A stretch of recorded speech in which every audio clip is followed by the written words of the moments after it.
Where were we? Yeah, we were about to perform Crossville, Tennessee's first all-male feminist guerrilla art project to prove to a commune of art girls that we were hip enough to sleep with. We were pretty convinced that it was going to be the best thing to hit the South since they added a parental consent category to age restrictions on marriage. Enough flirting. Let's lay out the plan. First, a list of assets. 1 ancient boombox, 1 Polaroid camera, a CD of Cher's greatest karaoke hits, and 7 Vegas-grade chronological Cherwigs.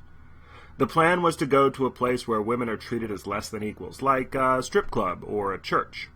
We would put on Cherwigs and photograph ourselves serenading whoever was there with feminist power ballads by Cher herself.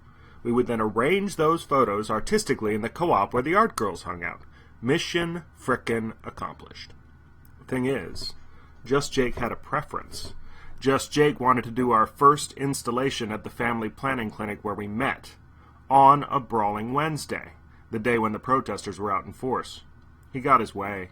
Junior 2 never disagreed with Just Jake, and I didn't own a car. Let's jump ahead. It's a muggy afternoon in late summer, and I am getting stoned. Not in the good way. I was fetched up against the woods that surrounded the clinic, my I got you Cherwig matted to my face with sweat and a little bit of blood. The protesters turned mob were pelting me with rocks. I was using a stolen sign as a shield. It read, "All life is worth protecting." Too bad irony can't deflect rocks. Junior 2 in a Voodoo Queen Cherwig was still snapping pictures and dodging as if he had no bones. In the background, the last notes of Cher's Shoop Shoop song cheerfully played, but no one was singing. Just Jake had wrapped his platinum blonde Colosseum wig around the neck of a giant walrus of a man, using it like reins to avoid his massive fists. In all the commotion, none of us saw the girl sneaking across the parking lot and into the clinic.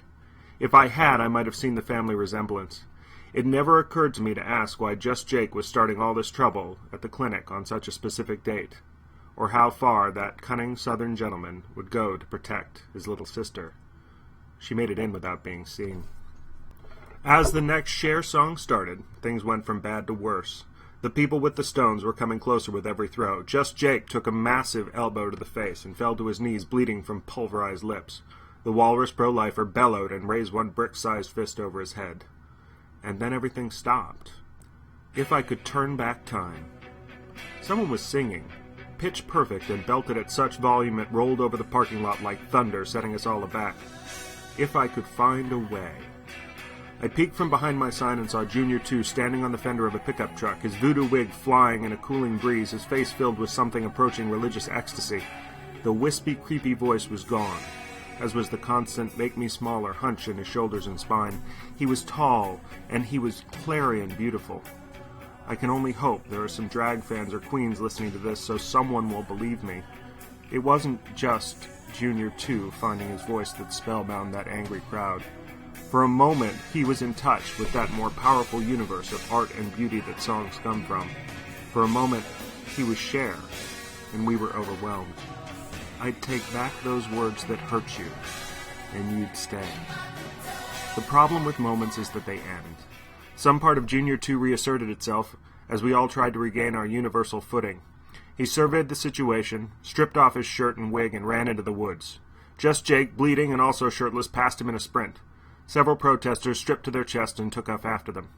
An aside. Because of my big mouth and bad ideas, I've been chased too many times over all sorts of terrain. Only in the South do men take off their shirts to give chase. And Southern boys, be they big, fat, or broad as barn doors, are like goddamn gazelles in the woods. Hairy gazelles with farmer tans.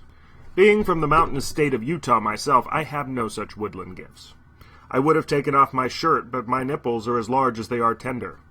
I do know how to run, though. About 10 yards into the undergrowth, at a breakneck speed, my trader shirt caught on a branch. I kept running, but it didn't rip. Instead, I was flung on the rebound directly into an unforgiving tree. The world went pain-shaped, and I fell into a ditch. Hi, this is Terry Lies. This story is only slightly true, much like everything anyone has ever told you ever. Have a good night.